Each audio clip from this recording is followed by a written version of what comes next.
All right, we are back, Connor. We have our first guest. I know these guys personally, except for one of them that I just met 10 seconds ago, but I know most of them pretty personally. Grenon is coming on. How are you guys doing today? Pretty good. How are you? I'm doing pretty fine, except for it just started raining. I was going to go for a walk before this, and then it got canceled because of rain, so I was pretty upset. It's actually been really nice, like, in New Hampshire up here. So it was like 70 degrees today. Yeah. I was just about to say, I heard it was like 70 degrees on the East Coast. I'm like, what? Yeah. Didn't it snow the other day, though, too? Yeah, it snowed like a week ago, right?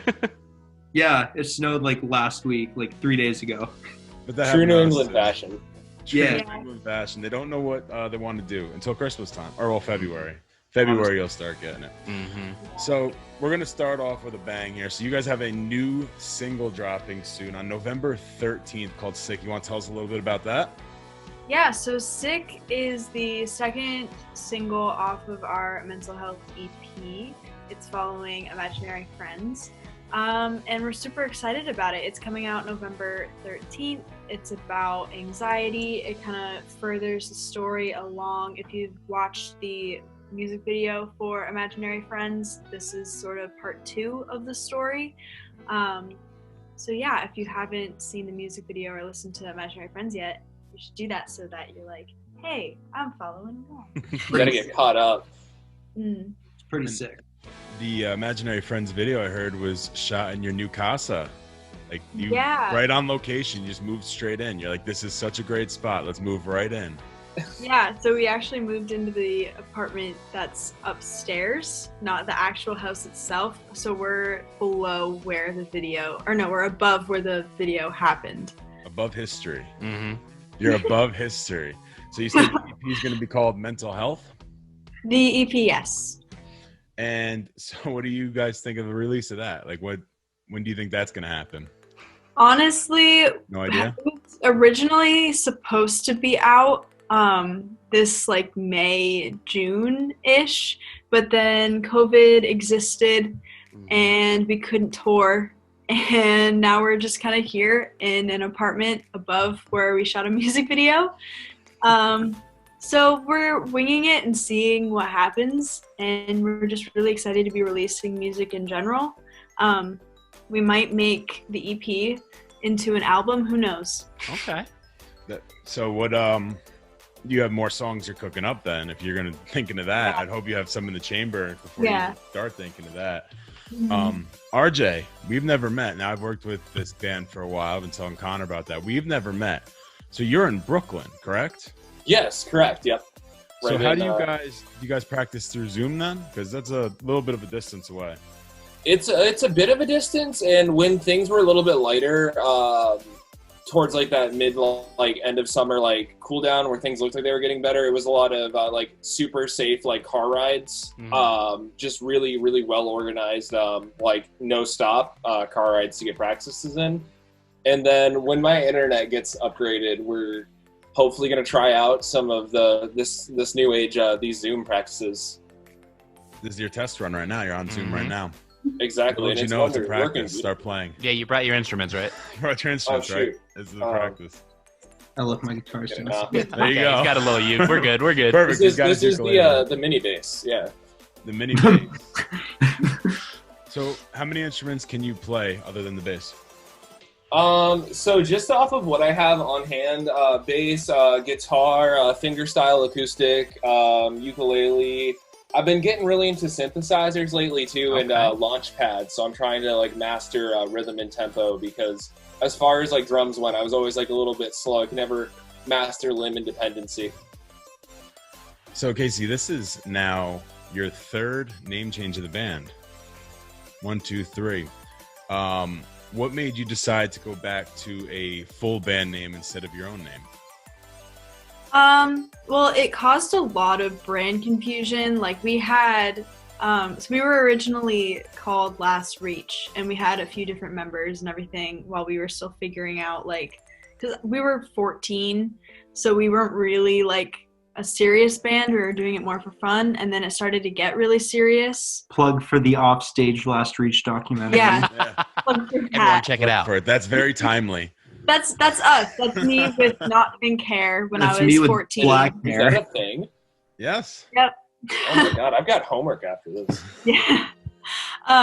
So yeah, we were called Last Reach, and then we decided to get serious. And I was a solo artist before I decided to experiment with starting a band. And I already had like a brand and a name for myself, and that was Kacie Grenon. So we did Kacie Grenon Band, but that kind of seemed a little boring, and that caused a lot of confusion with people who were like, "Are you a band or are you like backing Kacie?" And we were like, "No, we're a band." So we were like, you know what? We're just gonna go with Grenon because that's a dope name. So when you switched to Kacie Grenon, was that through, and you guys worked with the Hub? Do you still work with the Hub in Nashville? It's so hard to say because we don't really go to Nashville right now. Yeah, well, that's very true. Yeah, I don't think you should be traveling to Nashville, but it's funny because I've known 4 or 5 bands now that all work through the Hub, and they all told them to change just to the lead singer's name. Every single one of them had to change the lead singer. That's why I was wondering, is that where you got the information to do that? I don't remember when the whole timeline of that happened. I remember it was definitely sometime last year around like spring, and I think that was before I worked with them or after. I don't remember. It was at some point. At some point it happened, and then you worked with them also at some point, and they may have been together. For anybody wondering, everything happened, and it might have been at the same time. Everything happened all at once. It was like Big Bang Theory, and then now we're a band. And then now you're a band, but you weren't before. It's okay. Yeah. So you guys played a live show recently. Yeah, we were actually able to do it was live, but we were able to do like a concert kind of thing, which is pretty sick. Were you able to have people there or not really? Yeah, so it was at the Bank of Hampshire stage in Concord, and we were able to sell tickets to have people there. It was kind of weird for us because there wasn't like a whole mosh pit for us to like play around with, and like there weren't people for us to like touch or anything, which was kind of annoying, and everyone was super far back, but everyone was super safe. Like they all were seated like 6 feet apart in different rows. We couldn't meet anyone. We could also only go up to a certain point on the stage. We had to be like 25 feet away from the audience, like at all times. Okay. And there was like, literally a line on the stage that we like couldn't cross. Yeah. That's how all live events that are going on, like sports events too. You have to be 25 feet. If you have fans, that if you look at the games, all the beginning seats are all covered by tarps because you need 25 feet. And yet they're still all getting COVID, so not doing something right.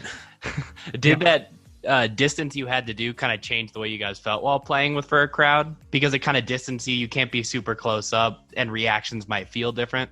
Yeah, it was definitely, honestly, it felt a lot better than like doing virtual shows, because don't get me wrong, those are really fun, and we like doing those a lot, but like when we do live shows, it really reminds us how much we love doing shows with other people, and like how connected to an audience we like really truly feel when there are actual people we can see and look at.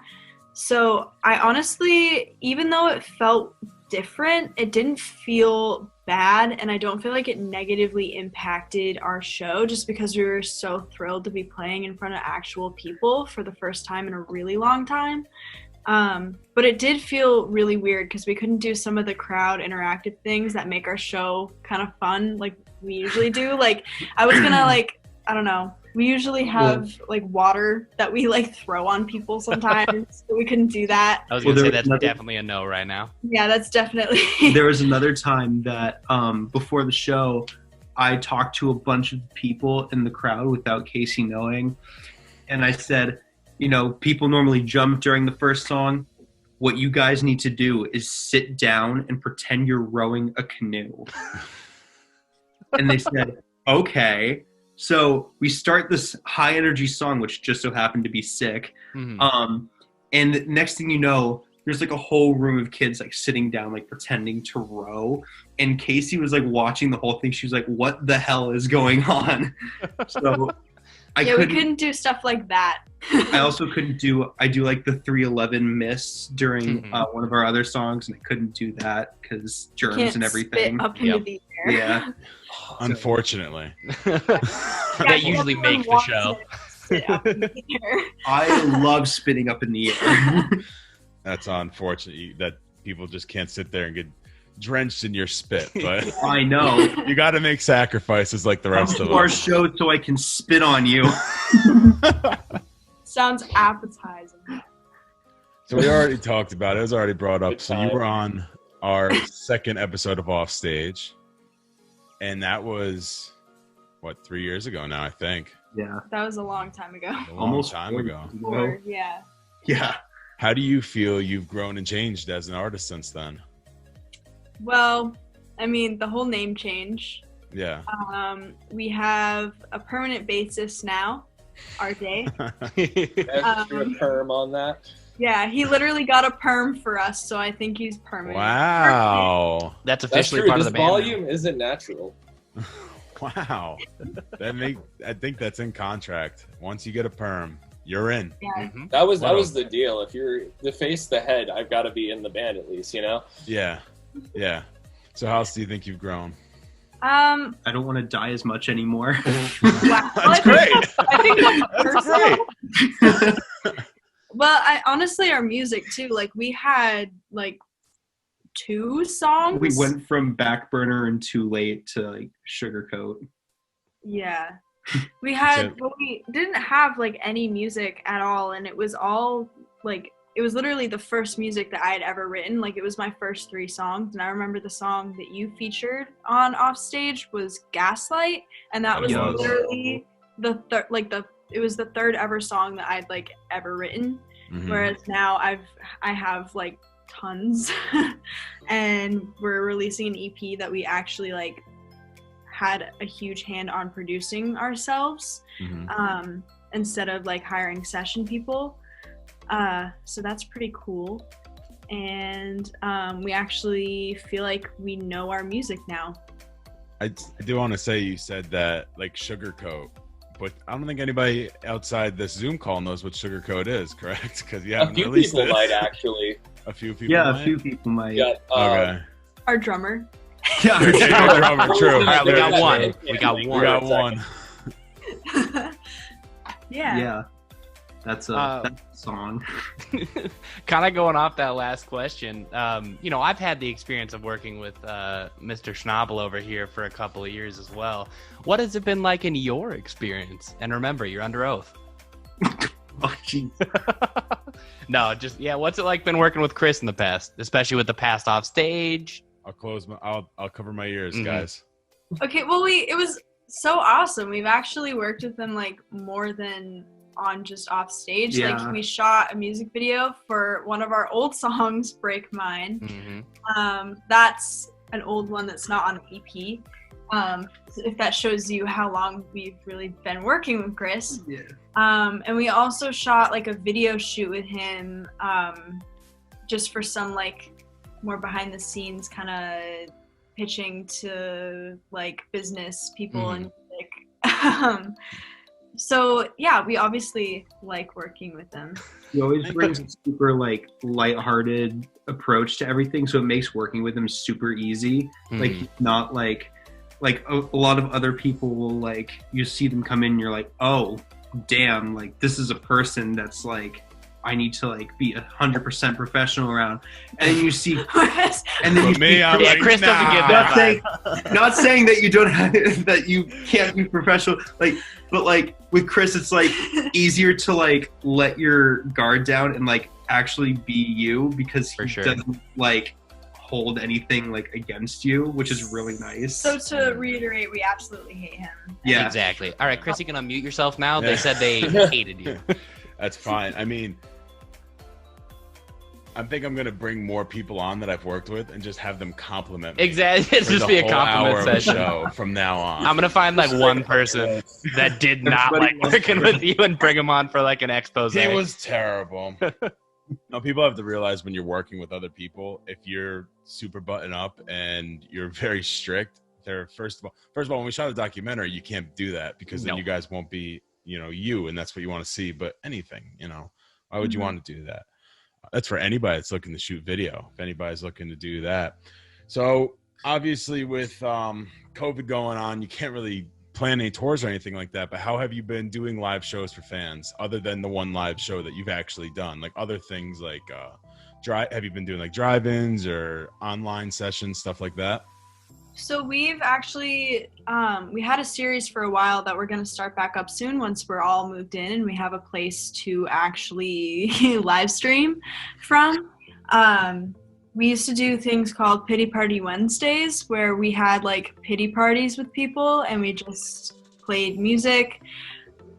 We played games. We played like Would You Rather because we wanted it to be like party vibes. We also played Would You Rather. And then the next week we played Would You Rather. Well, we did do like the first cute. Well, we're basic and we're also 18, 19. So like that's all we really know how to do. But we, I don't know, we just really hang out with the people there and try to make it a good vibe complaining session. And you do that with other artists, correct? Yeah, we feature another band usually every week.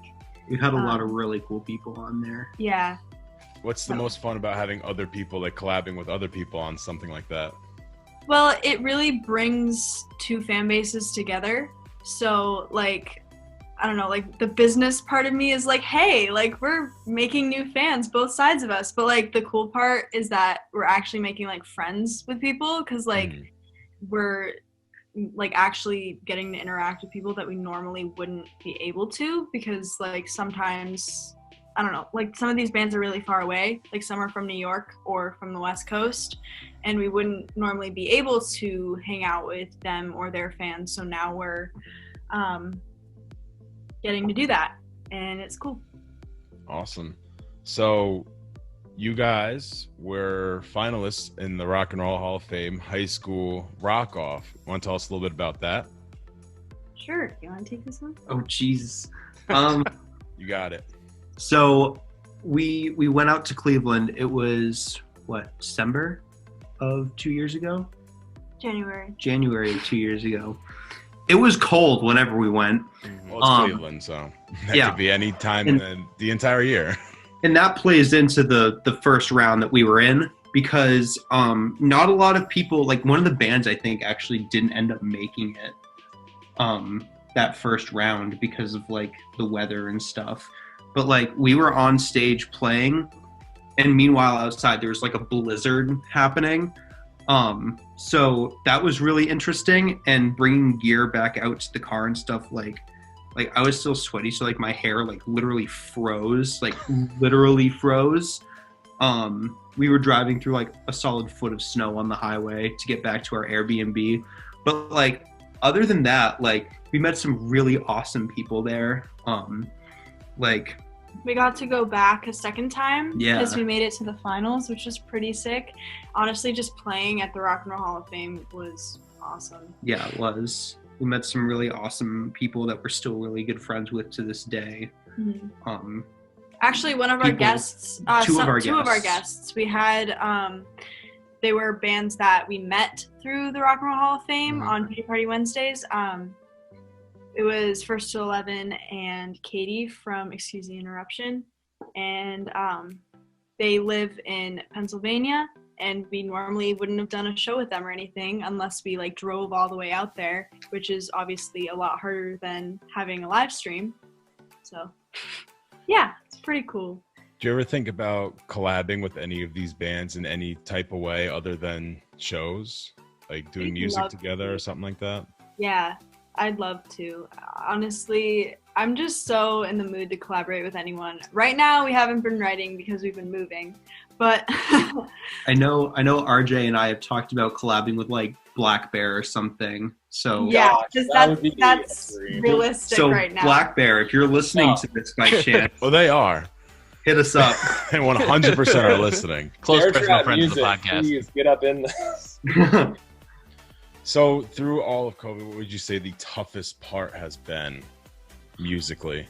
Not personally, because there's a lot of tough parts. Yeah. Honestly, we had a lot of plans that like obviously very big plans, because everybody started laughing the second you said we had a lot of plans. Yeah, we I'm were laughing gonna. because it's just frustrating and funny It's at really this point. frustrating. Like the show that we actually were able to do at the Bank of Hampshire stage, really gave us a taste of like, it was bittersweet playing there because we loved being there, and it was like just so fun to actually get out. It was bittersweet because we like actually saw what we were supposed to be doing all summer and like what we'd been missing this entire time. We were supposed to, when Imaginary Friends dropped, I was going to go on a radio tour through the East Coast and come back, and then we were going to hit the road as an opening act for In Consideration. Not saying like anything was supposed to happen, but we were in consideration for like an arena tour and for like a couple like bigger artists. So to see all of those like go through was really sad. But right now we're doing what we can, because honestly everyone's in the same boat right now. Like no one can tour, no one can do anything. So it's not like, you know, it's not us. It's just more of like just COVID sucks. And True. Moral of the story: wear your mask so we can play shows and spit on you. Yeah, please. Wear your mask so we can spit on you. Yeah. The banner for sure. Yeah. Yeah, I mean, I think the people that are coming out of this, like, you know, that are actually, I wouldn't say being successful, but that are gaining a lot of fans right now that are coming out of this are the people that are being creative and figuring out how to not only get fans, but keep them interactive. Mm-hmm. And some bands that I've talked to have said that this actually has gotten them closer with some fan bases. Do you think this has gotten closer with your fan base? I definitely think so, because I recognize a lot of people on social media now. Whereas like I just saw like profiles, but I couldn't like match their faces. But like now I actually like am talking to people a lot more than I did. Bring them on live streams. Yeah. And like asking them questions and like having them like ask us questions. So now there's a lot of like fans that know like personal information. I honestly think like everyone's bored too. So like the people who are tuning into our live streams, like they're actually interacting with us too, which is really cool. And it's just really fun being able to talk to people. And like that's been one of the good parts, is that like I feel like connecting with people, because everyone's going through the same thing. Like that's a very rare thing that everyone's going through at the same thing, all at the same time.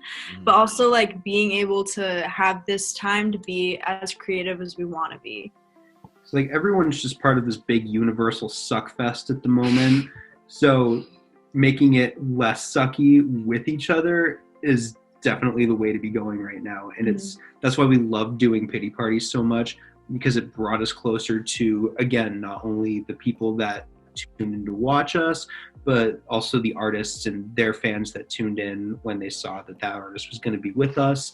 And it's really brought us closer to a lot of people that we probably wouldn't have been able to reach otherwise, which is really, really cool. Mm-hmm. For sure. Going a little bit back to your EP that's coming out. So Imaginary Friends is your most viewed video now on YouTube. How have you guys felt about that reception? That's pretty wild, because what? How many views is it at right now? I have no idea how many. 24,000. That's crazy. Okay. That's wild. But honestly, it's super cool, because that was a video that RJ and I edited like mostly like 95%. I'd say so, yeah. Yeah. So like it was RJ and I, and like it was an idea that I had like previously that like I wanted to see like happen, and it actually happened. And we managed to pull it off like through COVID and everything. And it was really cool to see like what I've had in my brain like for visuals. for this video, like literally since I wrote the song, like 1 or 2 years before.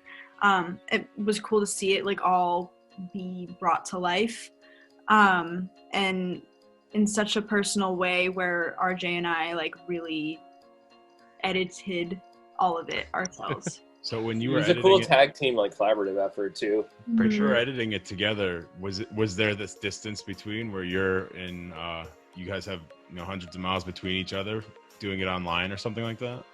Yes and no. RJ was actually here for some of it. Okay. So like the heavy lifting we did like in like next to each other, like on the Apple computer, like we were like, okay, so we're gonna be stuck together for like this week, and we're not going anywhere else. Like we're at the computer, we're like in our respective homes and places, keeping things safe. So it was very like, it was like just a week straight of like fine tuning, and then we did some editing over Zoom. A lot of lens flares. Like 6 hours straight. I mean, that's not a lot for people who like I'm sure edit videos and stuff for a living. But like for people like me who like. That's like, I don't have any really previous experience, and just more of like me editing TikToks and stuff like that.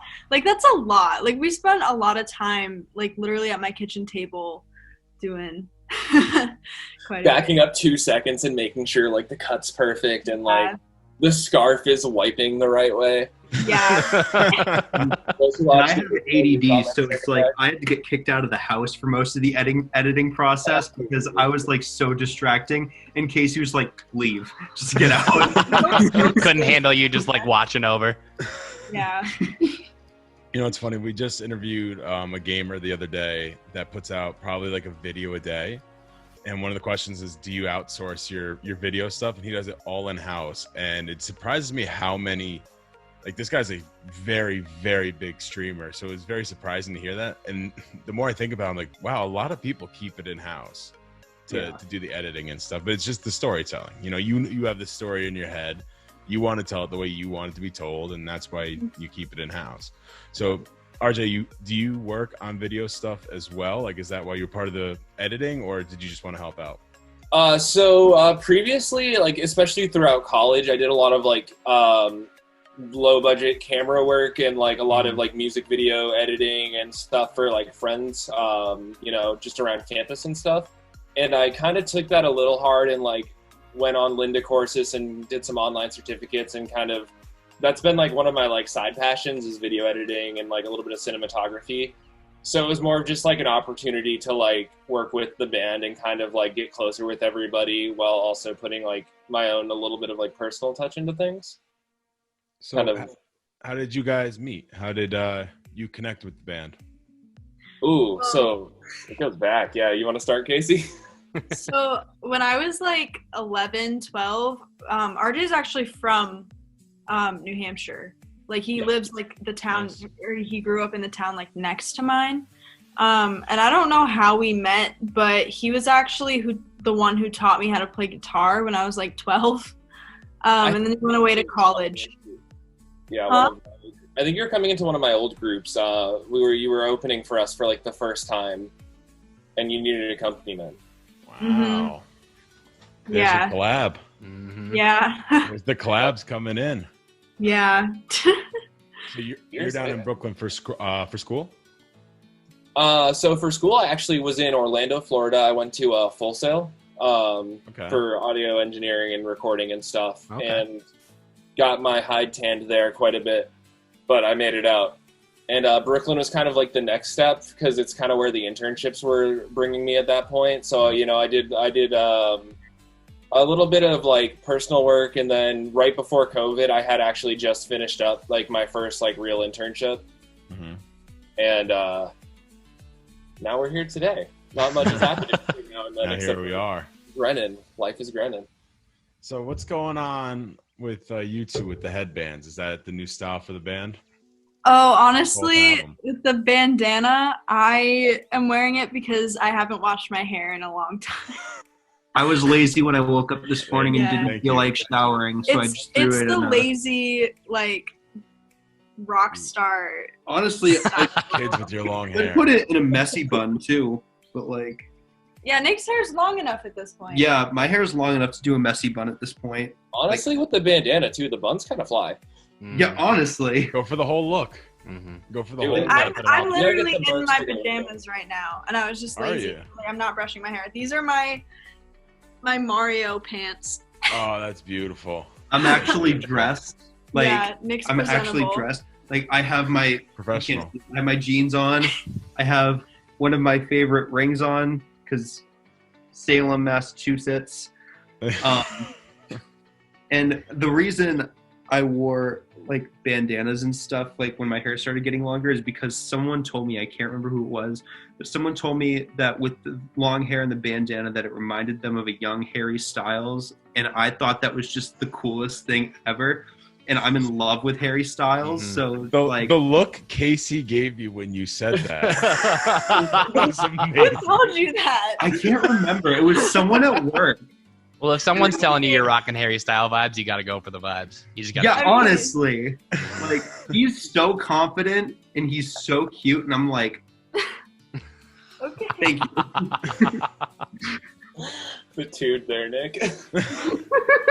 So, what do you guys think the future of the band looks like right now? I know the outlook's kind of hard to predict with not knowing what's going on anywhere, but what do you guys think the outlook of the future is going to be? Well, we're going to release more music, really just try to be creative and interact with people, and there are many ways to do that, not just talking to people face to face. Obviously, that's our favorite way. And when we can tour again, we'll tour, and we just really want to make music and talk to people. That's really all we want to do. I just want to play guitar and spit on people. Yeah. That'll maybe happen someday in Europe. In Europe, people? yeah. The European Spitting tour. on people is going to happen in Europe? Oh, you yeah. mean your tour, yeah. You know. Well, that's a part of the tour, Chris. Yeah, that's Just- of yeah. course. We'll just tour everywhere except for the U.S. because, Yikes. We get it. One spit take in every country, Nick. yes. That's your passport stamp right there. It's funny you say we'll do everywhere but the U.S. And if you look back at music, every single artist has done that. They do the U.S. for a little bit, and then they go over to Europe, and they just tour there for the rest of their career. Legit, Yeah. every big artist has ever done that. So you're on the right path with that thought. Mhm. Yeah. You're on the right That's- path with that. Following the rock gods of old. Yeah, following the rock gods. It's not even rock. It's literally Yeah, just everyone. everybody. Like, I bet you Oh, yeah. comedians even do it. They're like, screw America. Get out of here. Place. With the comedian. So you guys have the new single "Sick" coming out November 13th. That's going to be out everywhere: Apple Music, Spotify, Tidal. So there's no excuse to not listen to it. Exactly. It's not the It's list. going to be everywhere. I mean, everywhere you can find it. Where can people find you if they want to look up? Hey, where can I find this band? Where can they find you? Literally anywhere. You just look up Grenon on Spotify or iTunes or anywhere you listen to music, and then at Grenon the Band on Instagram, TikTok, Facebook, anywhere, Twitter, wherever. We're there. Here's a little known fact. Did you know iTunes doesn't exist anymore? It's just Apple Music. It's Apple Music. That's so weird. I'm so So used weird. to saying iTunes. Yeah, I was looking for it about a couple months ago, and it doesn't exist anymore. It's just Apple Music now. See, I It's haven't called upgraded, iTunes. so I still have the iTunes icon. It works. It opens Apple Music, but the icon still exists. That's how they. Why change it? Like, I don't get why they change it. It's I guess Apple iTunes, Music's it's a little not- flashier, a little more Like, I get if they professional. get rid of the store, but like the iTunes itself, come on. That's historic. It's That's- historic. Yeah. Maybe it's too Everybody- historic. Maybe Maybe people it's were getting too- tired of iTunes. Bring back LimeWire too while you're at it. Mm. Oh, yes. Guys, thank you for Napster. joining us. We appreciate you coming on. You can find them anywhere. Just look up Grenon. Sick comes out soon, 13th. Make sure you're looking out for that. You can find that everywhere as well. Thank you again for joining us. Good to see you guys. Thank you for yeah. having us. Sick and tired.